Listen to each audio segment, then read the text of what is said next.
আজকে আমরা অধ্যায় 2 অর্থাৎ জীবনের জন্য পানি এই চ্যাপ্টারটির টাইপ 2 নিয়ে আলোচনা করব অর্থাৎ পানির উৎস।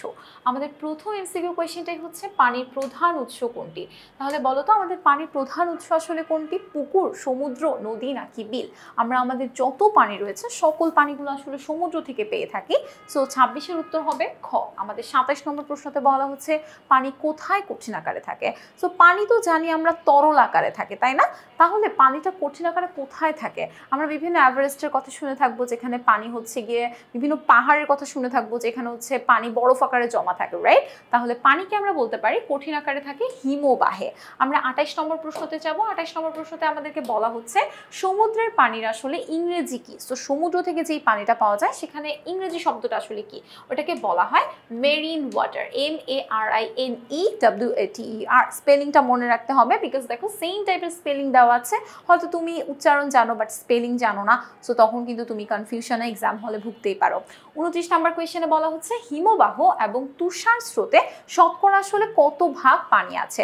5 ভাগ, 4 ভাগ, 3 ভাগ নাকি 2 ভাগ? সবসময় মনে রাখবে হিমবাহের মধ্যে এবং তুষার স্রোতের মধ্যে কেবলমাত্র 2 ভাগ পানি আছে। সো 29 নম্বর কোয়েশ্চেনের উত্তর হবে আমাদের ঘ। আমরা আমাদের 30 নম্বর প্রশ্নতে যাব। 30 নম্বর প্রশ্নতে বলা হচ্ছে ব্যবহার উপযোগী পানির উৎস আসলে কোনটা, অর্থাৎ কোন জায়গার পানিটাকে আমরা আসলে ব্যবহার করতে পারবো।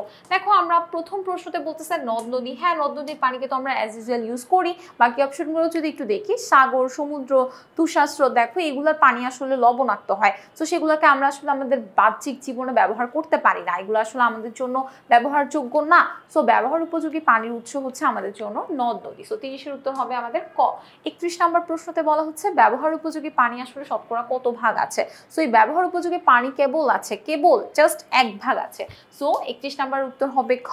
32 নম্বর প্রশ্নতে বলা হচ্ছে নদ নদী, খাল বিল এবং পুকুরের পানি আসলে কোন ধরনের পানি? লোনা পানি, মিঠা পানি, বিশুদ্ধ পানি নাকি বিষাক্ত পানি? লোনা পানি তো ডেফিনেটলি না, বিকজ লোনা পানি হচ্ছে সমুদ্রের পানি। মিঠা পানি বলতে কি বোঝায়? মিঠা পানি বলতে বোঝায় মিষ্টি পানি, মানে এই যে খাল বিল, নদী নালা, হাওর, পুকুর, বৃষ্টির পানি, এই ধরনের পানিগুলো, এগুলোকে বলে মিঠা পানি। সো ডেফিনেটলি এটার উত্তর হবে খ, অর্থাৎ মিঠা পানি।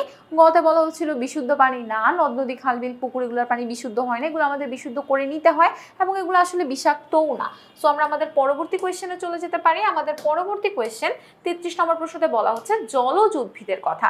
সো জলজ উদ্ভিদের কি অঙ্গ প্রত্যঙ্গগুলো কেমন হয়? খুব নরম হয় নাকি সাধারণত অঙ্গজ উপায়ে বংশবিস্তার করে নাকি জলজ উপায়ে বেড়ে ওঠার জন্য পানি প্রয়োজন, মানে জন্ম এবং বেড়ে ওঠার জন্য পানি প্রয়োজন? সো ডেফিনেটলি জলজ উদ্ভিদগুলো ধরলেই দেখবা ভেঙে যাচ্ছে। সো তাদের অঙ্গ প্রত্যঙ্গগুলো খুবই নরম হয়, এটা ঠিক আছে, এবং তারা তাদের অঙ্গজ উপায়ে বংশবিস্তার করে। জলজ উদ্ভিদের মধ্যে তুমি হচ্ছে কচুরি পানা দেখে থাকতে পারো কিংবা কলমি শাক দেখে থাকতে পারো, তারা কি করে একটা ডগা থেকে আরেকটা হচ্ছে গিয়ে বেড়ে ওঠে। সো 2 নম্বর পয়েন্টটা হচ্ছে কারেক্ট, এবং তাদের জন্ম এবং বেড়ে ওঠার জন্য সবসময় পানির প্রয়োজন, ব্যাপারটা এরকম না। সো 33-এর উত্তর হবে 1 এবং 2। আজকে ক্লাসটা আমাদের এই পর্যন্তই, পরবর্তী পর্বে দেখা হয়ে যাবে। আল্লাহ হাফেজ।